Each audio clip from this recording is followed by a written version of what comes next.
Kharun Green's के 2 कमरे में 2 भाइयों की बॉडी मिली है। पहला कमरा खुलता है और वहां से शरीर निकलता है हिमांशु का। जहां पर हिमांशु की बॉडी मिली है वहां पर एसी चल रहा था और इस वजह से पूरा जो पूरी बदबू जो है कॉलोनी में आ गई थी। भिलाई के कुम्हारी स्थित जहां पर साईं मंदिर है, आप सब जानते होंगे, और साईं मंदिर के ही ठीक पीछे कुम्हारी हाउसिंग बोर्ड की एक कॉलोनी है खारून ग्रीन्स। खारून ग्रीन्स के 2 कमरे में 2 भाइयों की बॉडी मिली है और दोनों भाइयों का जो शरीर था वो डिकम्पोज होना शुरू हो चुका था। आसपास के जो क्षेत्र में बदबू फैल चुकी थी और जिसके बाद से सनसनी फैलनी शुरू हुई। पुलिस को इत्तला किया गया, पुलिस मौके पर पहुंची तो अवाक रह गई और जैसे ही ये खबर जो आसपास सर्कुलेट हुई तो लोग भी अवाक रह गए। क्या कुछ पूरा मामला था, अब तक तफ्तीश जारी है, लेकिन जो कुछ हमारे पास मामला आया है वो मैं आपको बता देता हूं। दरअसल कल रात के समय अचानक से जो कॉलोनी के लोग थे वो पुलिस को इत्तला करते हैं कि कुछ बहुत तेज बदबू आ रही है। पुलिस मौके पर पहुंचती है, कमरा बंद था, कमरे के भीतर जाने की कोशिश करती है। पहला कमरा खुलता है और वहां से शरीर निकलता है हिमांशु का, हिमांशु शर्मा, और ठीक दूसरे कमरे में उसका दूसरा भाई था सुधांशु शर्मा। हिमांशु शर्मा, सुधांशु शर्मा, ये दोनों सगे भाई हैं, दोनों बिजनेसमैन हैं। साथ ही साथ जो हिमांशु है वो ज़मीन के कारोबार से भी जुड़ा हुआ शख्स है। और आपको बता दें कि दोनों की बॉडी मिलने के बाद तमाम क्षेत्र में सनसनी इसलिए भी फैल गई है क्योंकि इस तरह की घटना उस क्षेत्र में पहली बार हुई है।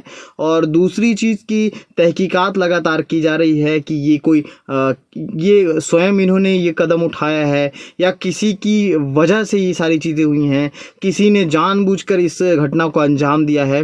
तमाम सारे एंगल पे जो है पुलिस प्रयास कर रही है, कोशिश कर रही है कि इस पूरे मामले को खंगाल सके। साथ ही साथ लगातार जांच जारी हो चुकी है।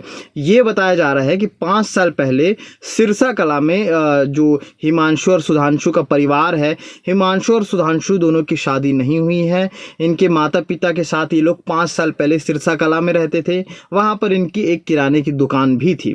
अब बता रहे हैं कि 5 साल पहले ये लोग अपने किराने की दुकान और तमाम सारे जो मकान वगैरह थे वो बेच करके खारून ग्रीन्स में शिफ्ट हो गए थे, यहीं पर रह रहे थे।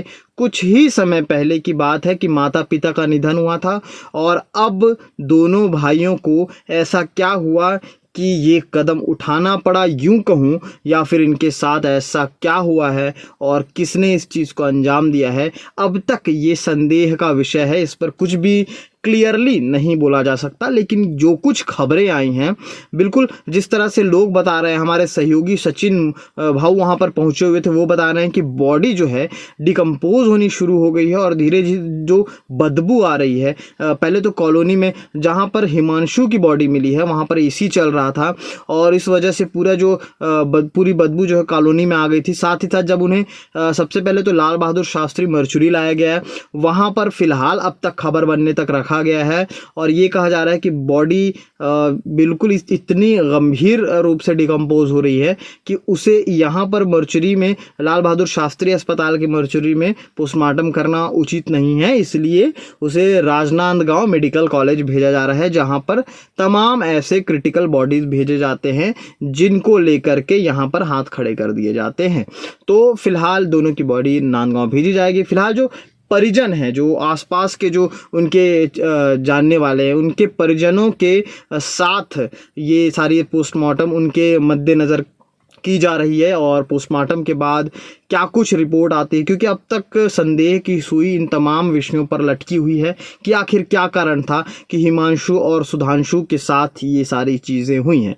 तो नांदगांव ले जाया जा रहा है। ये भी बताया जा रहा है कि जिस सुपेला लाल बहादुर शास्त्री अस्पताल के मर्चुरी में उन्हें रखा गया है वहाँ पर भी बदबू काफ़ी ज़्यादा है और लोग वहाँ पर मुंह बांध करके आ रहे हैं।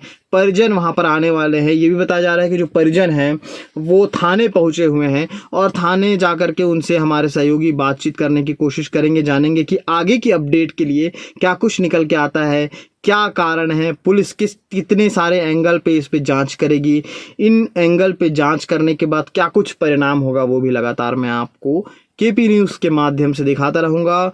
और क्या कुछ अपडेट रहेगा सचिन भाऊ के साथ साथ हम जुड़े रहेंगे, लगातार आपको अपडेट्स देते रहेंगे। तो केपी न्यूज़ को सब्सक्राइब ज़रूर करें और आगे की जो खबरें हैं उसको जानने के लिए लोगों को भी ये जो शेयर करें, लिंक शेयर करें और सब्सक्राइब लोगों से भी करवाएं, ताकि पल पल की जो अपडेट्स हैं जो लगातार हम आपको सबसे पहले दिखाने की कोशिश में लगे हुए हैं वो हम उसमें सफल हो सके, उसको दिखा सकें। शुक्रिया।